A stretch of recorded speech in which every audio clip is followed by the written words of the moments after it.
Një vit pas sekuestrimit të telefonit, mbështetur në disa denoncime dhe indicje, SPAK ka krijuar një dosje të veçantë me prova për drejtorin e përgjithshëm të policisë së shtetit, Ilir Proda, si person nën hetim paraprak. Më 17 shtator 2024, 2 javë para se Edi Rama ta emëronte Ilir Prodën në krye të policisë së shtetit, SPAK i sekuestroi telefonin dhe e mori në pyetje, pasi, kur ishte drejtor në Elbasan, dyshohet se dekonspiroi aksionin për arrestimin e vëllezërve Hajdar dhe Franz Çopja, fakt i dal gjatë përgjimeve të tyre. Por dosja penale e Ilir Prodës është mbushur me prova të tjera, të zbuluara në telefonin e sekuestruar nga SPAK në 4 numra të tjerë celular që ai ka pasur në përdorim gjatë 15 viteve të fundit, si dhe nga përgjimet e rrjetit Sky ECC të personave nën hetim. Lili, drejtuesi i lartë i policisë së shtetit, sipas informacionit nga burimet të BKH-s, emri i drejtorit përgjithshëm të policisë së shtetit, Ilir Proda, ka dalë në biseda telefonike dhe shkëmbime mesazhesh me 20 eksponent të botës së krimit, nga Saranda, Vlora, Elbasani, Fieri, Tirana, Durrësi, Lezhë, Korça dhe zona Mat Bulqiz. Në telefonet e zbërthyer të eksponentëve të krimit, emri i kryepolicit Ilir Proda është regjistruar si Lili, pseudonim me të cilin e përkëdhelnin në fëmijëri dhe adoleshencë, kur jetonte në Sarandë, dhe me të cilin i drejtohen ende sot miq e bashkëpunëtor. Identifikimi i tij në këto biseda dhe mesazhe është bërë përmes numrave të telefonit, përmbajtjes së kërkesave që i kanë bërë eksponentët e krimit dhe favoreve që ai dyshohet se u ka kryer për çështje të tyre me policinë e shtetit, të cilat përputheshin me detyrat që Ilir Proda ka pasur si drejtues komisariatesh dhe sektoresh në drejtorinë e përgjithshme të policisë. Në dosjen hetimore që kanë përgatitur SPAK dhe BKH për Ilir Prodën, e bërë gati për procedim dhe dorëzim në gjykatë për masë penale, janë pasqyruar shumë biseda të tij me krerë të botës së krimit. Rekordin e komunikimeve, kryepolici Lili e ka me trafikantin Ylli Cara, ortak në një biznes tregtimi makinash, i cili i ka paguar 70 milion lek për blerjen e një apartamenti me sipërfaqe 119 metra katror në Tiranë. Gjithashtu, Proda dyshohet se ka komunikuar me pushtues tokash, ndërtues paleje, kontrabandist, trafikant dhe vrasës në Tiranë, Sarandë, Durrës, Vlorë dhe Lezhë, si dhe me shfrytëzues minjerash dhe transportues kromi paliçënc në Bulqiz, me të cilët flitet se ka rënë dakord për marrje informacioni policor, mosgoditje të veprimtarisë kriminale dhe mosprekjen e personave të implikuar. Disa nga abuzimet e Ilir Prodës, pamfleti i ka publikuar në shkrimin Njollat e kryepolicit Ilir Proda në 11 detyrat që ka ushtruar dhe sekuestrimi i telefonit nga SPAK, ku paraqiten fakte konkrete për lidhjet e Lilit Ilir Proda gjatë 20 viteve si oficer krimesh dhe drejtues policie në Tiranë, Bulqiz, Lezhë, Korçë dhe Elbasan. Një nga rastet më flagrante është bashkëpunimi me vartësin e tij, ushtarin e bandave, Uljan Shpataraku, kur ishin së bashku në drejtorinë e policisë së Elbasanit deri në tetor 2024,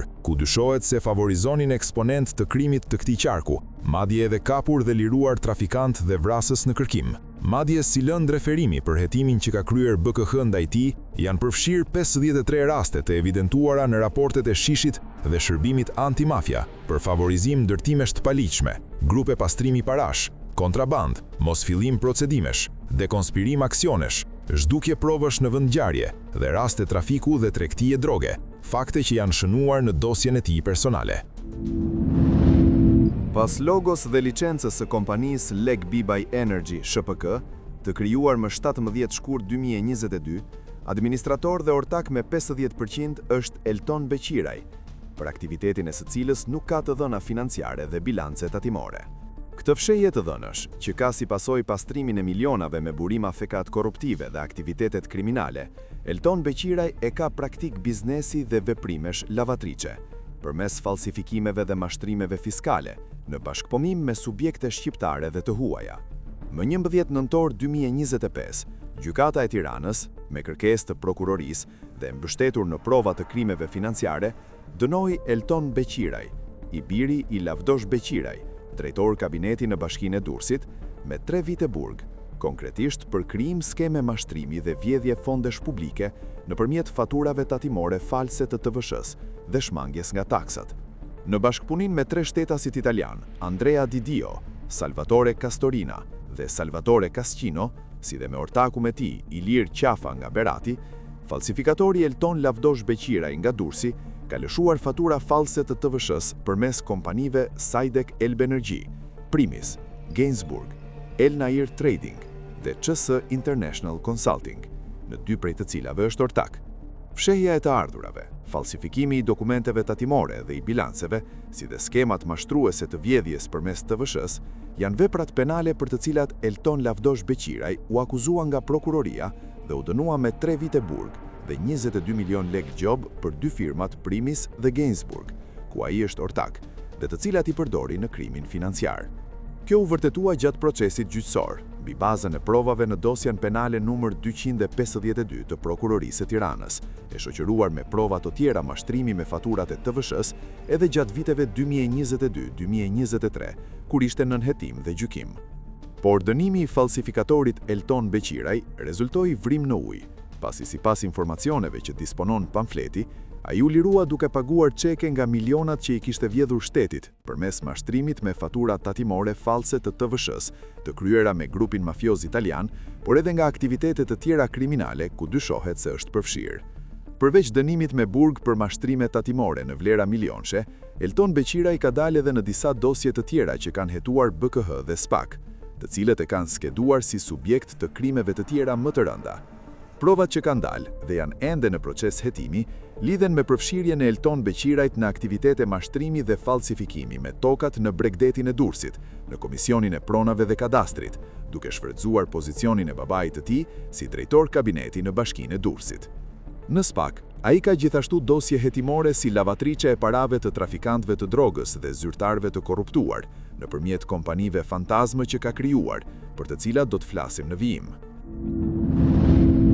Nuk duket as pak rastësi apo një qëndrim autonom, një seri shkrimesh dhe deklaratash nga qarqe politike e mediatike pranë Edi Ramës, të cilët po shtyn drejt një dorëheqje të Belinda Ballukut. As nuk duket se po përbëjnë thjesht një shfryrje pakënaqësish apo inatesh nga klanet brenda Partisë Socialiste, të cilat kanë kohë që po përleshen keqazi. E gjithë kjo seri, jo vetëm që duket e koordinuar, por është pjesë e një plani apo strategjie PR nga ana e kuzhinës së propagandës së Edi Ramës, duke komunikuar kështu përmes një gjuhë të koduar me pjesën tjetër të faktorëve që Rama ka përballë. Në realitet ekziston gjithashtu edhe një manovër e brendshme nga klanet brenda PS-s për ta bombarduar sa më shumë Ballukun, e cila është faktori politik më i fuqishëm në parti pas Edi Ramës, por ajo që është më e rëndësishme për Edi Ramën është largimi nga vetja i telasheve që shkaktojnë hetimet e prokurorisë speciale. Është krejt e qartë se si hetimet ndaj numrit 2 të qeverisë, ashtu edhe ato ndaj Kupolës së Akshit, së bashku me të tjerët përreth, nuk kanë të bëjnë me individ, dhe Edi Rama nuk mund t'i trajtojë më çështjet si dardha të ngrëna pas krave, nga që jemi siç kemi qenë edhe në goditjet e tjera, përballë një goditje ndaj projekteve dhe akteve që ka ideuar dhe ndërmarr Edi Rama gjatë qeverisjes së tij. Një akt dorëheqje i Ballukut nuk zgjidh asnjë problem, por përkundrazi, do ta komplikonte situatën edhe më shumë, pasi së pari, siç ndodh në këto raste, do të ndizet zjarri politik me aksiomën nuk mjafton, dhe së dyti, për çështjen në hetim nuk sjell asnjë dobi shtesë. Ajo që në fakt pritet nga Belinda Balluku dhe që sipas të gjitha gjasave do ta bëjë në kuvent kur të zhvillohet seanca në komisionin e mandateve, është një qëndrim i saj publik, jo thjesht për anekset konkrete dhe teknike të dosjes, por një qëndrim politik në lidhje me atë se çfarë në realitet është kjo situatë. Sipas gjasave dhe nuk ka si të ndodhë ndryshe, Balluku do ta trajtojë këtë çështje si një akt publik dhe hetimor ndaj qeverisë dhe përkatësisht e konkretisht ndaj kryeministrit Edi Rama. Ajo, pra zëvendës kryeministrja, është pjesë e shënjesë së madhe në tabel për të goditur Ramën dhe me të drejtë, ai që duhet të flasë, të sqarohet apo të mbajë një qëndrim publike politik për këtë çështje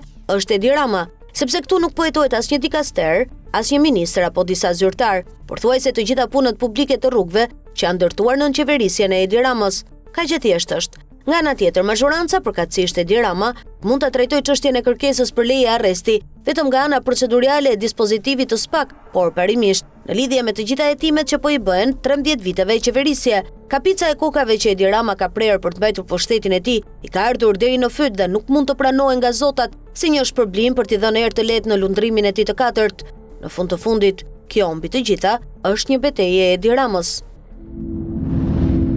Gjatë protestës së tyre, naftëtarët e Bankers akuzuan si bllokuese të pagave prej 5 muajsh kompaninë Global Energy Solution, nën kontraktore e kompanisë koncesionare Bankers. Emri i kësaj kompanie ka dalë në hetimet e SPAK, ku thuhet se nën maskën e kryerjes së studimeve, kërkimeve, nxjerrjes dhe eksportit të naftës, si dhe shitjes së makinerive dhe lëndëve të para, ka luajtur rolin e pastrimit dhe transferimit të miliardave që ka vjedhur kompania Bankers. Për gjatë hetimeve që ka kryer deri tani Byroja Kombëtare e Hetimit për aktivitetin e Bankers, janë zbuluar edhe 3 kompani të tjera të huaja të krijuara në Shqipëri si nën kontraktore fiktive dhe bashkëpunëtore aktive në krimet ekonomiko-financiare të Bankers. Këto kompani janë krijuar në Tiranë nga 2 shtetas nga Kazakistani, Dauren Zhumabayev dhe Ramil Kimurov, me kërkesë dhe garanci nga kinezët e Bankers, si nën kontraktor për konsulenca, kërkime, shpime, nxjerrje nafte dhe transport e eksport. 4 kompani dhe 2 pronar nga Kazakistani. Më 6 prill 2021, shtetasi nga Kazakistani Dauren Zhumabayev,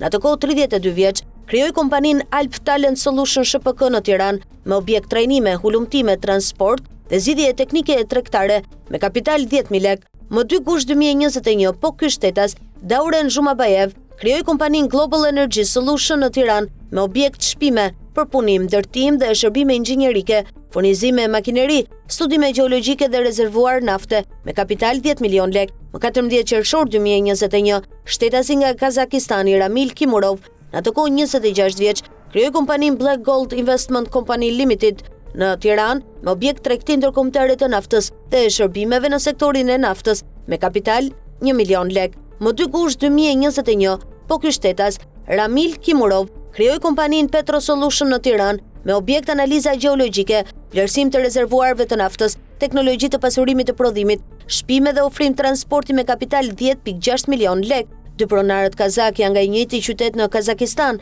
4 kompanit kanë të njëjtin objekt aktiviteti, janë krijuar në vitin 2021. 2 prej tyre janë krijuar në të njëjtën datë, ndërsa 3 prej tyre kanë të njëjtën adresë në Tiranë, si dhe të njëjtën adresë emaili dhe numër telefoni, fakte që tregojnë se veprojnë si një grup i vetëm. 4 kompanitë e 2 shtetasve kazak prej 4 vitesh në Shqipëri nuk kanë deklaruar veprime financiare as bilance vjetore dhe janë toleruar nga ata timet, megjithëse kanë kryer aktivitet biznesi dhe faturime me vlerë afro 3.5 miliardë euro si nën kontraktor të biznesit të Bankers. Sipas informacionit që disponon pamfleti, PKH ka zbuluar rolin lavatriçe të 4 kompanive kazake të deklaruara si nën kontraktore, por që në fakt kanë shërbyer si maske evazionit fiskal dhe pastrimit të parave të kryer nga Bankers pas mbledhjes së të dhënave nga bankat dhe Agjencia e Inteligjencës Financiare. SPAK pritet të dërgojë letër porosi në Kazakistan për informacion lidhur me transferimet e vlerave monetare që kanë kryer 4 kompanitë e 2 shtetasve kazak si nën kontraktor të Bankers.